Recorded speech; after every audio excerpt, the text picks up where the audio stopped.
Hello and welcome to my weekly video blog, and today I'm going to talk about healthy eating do's and don'ts in the perimenopause and menopause. If you like my tips and advice, then please subscribe and remember to hit the bell icon so you can be notified of all my new videos.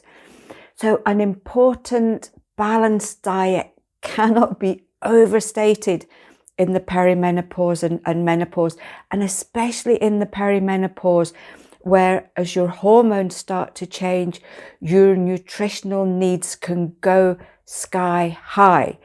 And if you're not getting enough, then that can be enough to affect your symptoms and to affect your general health. So choosing the right foods is not only going to support your overall well-being, how you feel both physically and mentally, but these foods can help to manage some of the symptoms. And unfortunately, the wrong foods can make a lot of symptoms worse and also trigger some of the symptoms themselves. So some of the symptoms you may be experiencing that you're blaming on the perimenopause and menopause may be more to do with your diet rather than anything else. So today I'm going to look at just the basic do's and don'ts. And sometimes all it takes, and we get so much feedback on this, and sometimes it's one really simple thing that you change can make a complete difference to how you feel and how you can cope. So it's really worth just putting a little bit of effort into following these and then see how you get on. So the do's, really important thing here, make sure you get enough protein in your daily diet. Protein is the building blocks of things like your muscles, your organs, your skin, your hair and your nails. So it's a really important nutrient. And there's even studies out there now showing that nutritional needs, especially post-menopause, actually increase. And if you're not getting enough, it's going to affect your muscle function, never mind anything else. So it can be a difficult one. I don't like eating a lot of meat, and it's not something I want to keep eating more and more of. So if you're not keen on increasing your meat and your fish and eggs, or if you're vegetarian or you're vegan, go for a plant-based protein powder. There's so many good ones out there. Your health food shop and some pharmacies will have a really good range of natural ones. Number 2 is make sure you're having plenty of magnesium-rich foods.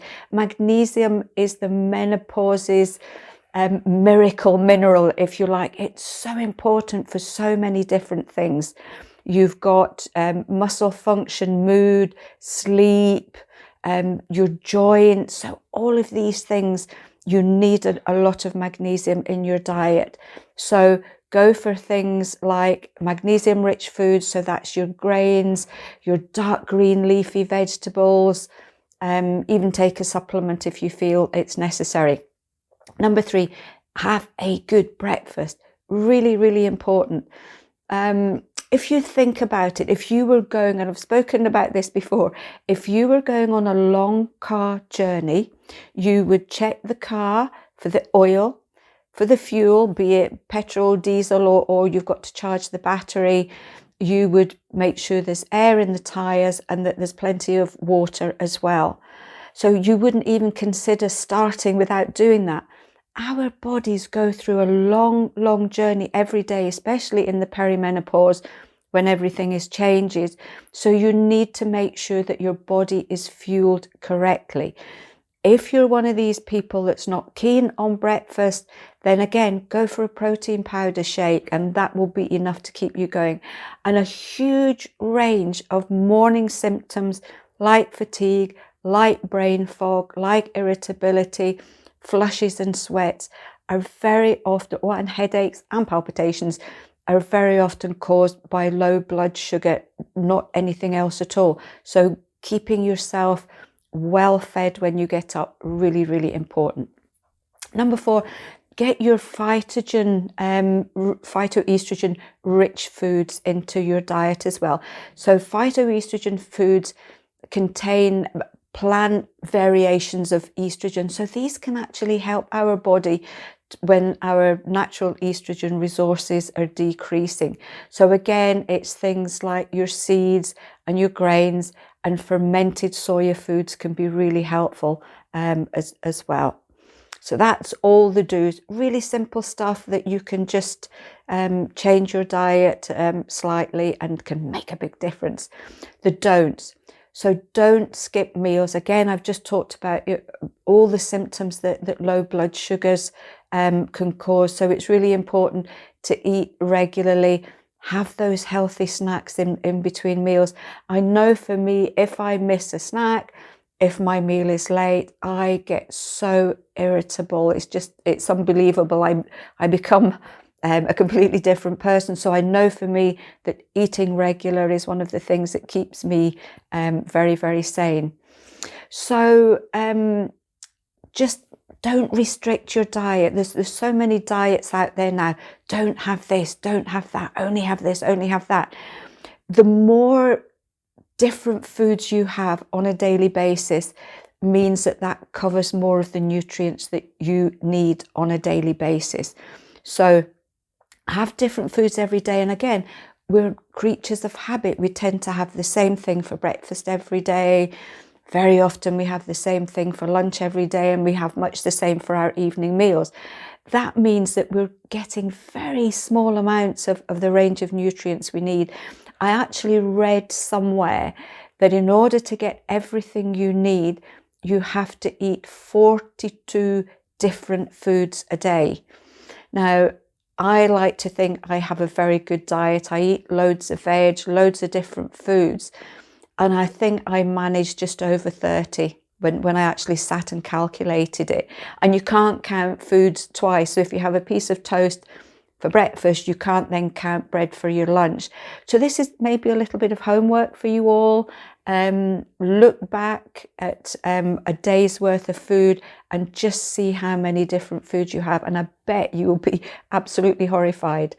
Number 3, don't avoid healthy fats. And this is a huge one. Even now, if I'm doing workshops and I'm talking about, have fat with every meal, everybody's like, oh, no. Fats are very important. They're vital in the perimenopause and menopause. We need healthy fats in order to provide the building blocks that our body needs to manufacture hormones. So here you are at the point in your life where you're needing more hormones, and you're depriving yourself of the very thing that's needed to make them. So we're not talking about huge amounts of fat here. We're talking about healthy fats like your extra virgin olive oil, avocado oil, your coconut oils as well. So try and have a small amount of these with each meal. Obviously, if you're on a fat restricted diet under medical supervision, you need to follow your practitioner's advice. But generally, healthy fats, they're great. We need them for our joints. We need them for our skin. We need them for brain function too. So that's just a few things where healthy fats are really, really important. So number 4 is don't go too low carb. There's all these diets now where it's practically 0 carbs.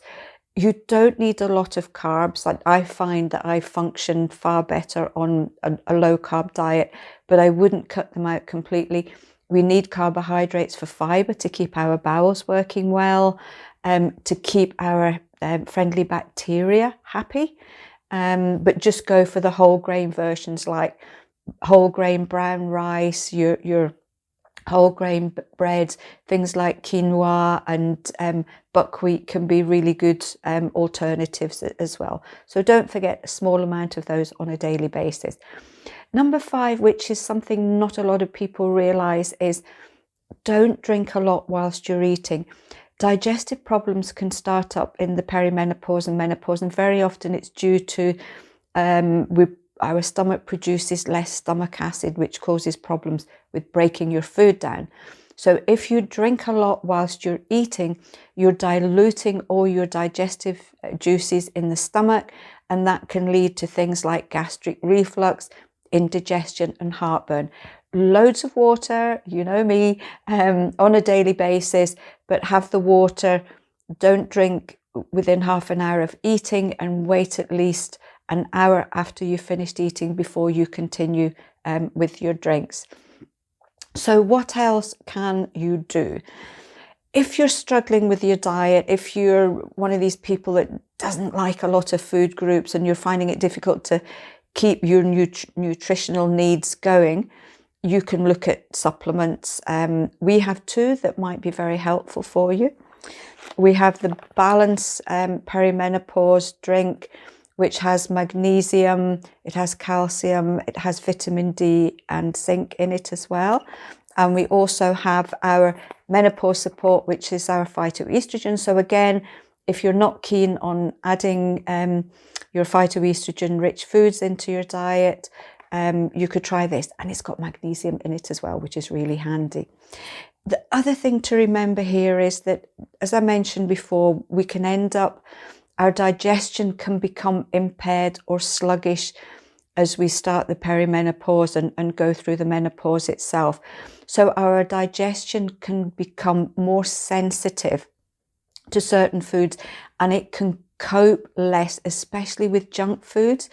So you might find that the foods you used to be able to eat, like your high fat foods, maybe your high salt and high sugar foods, which maybe didn't cause a problem beforehand. You might find if you're out and you end up having a beef burger and chips or something, that you feel really queasy or get a lot of indigestion or bloating afterwards. It just means that your digestion is less robust and you need to take a little bit more care of it. So I hope you found that one helpful. Honestly, sometimes, as I mentioned before, it can be a tiny little thing you can do to change things that can make a whole heap worth of difference. So let me know if you've tried anything. Have you made just one little change that's made such a difference? It's made life much easier and better for you. Please share them with everybody. As always, I like to read everyone's stories. And I will see you later, and have a lovely week.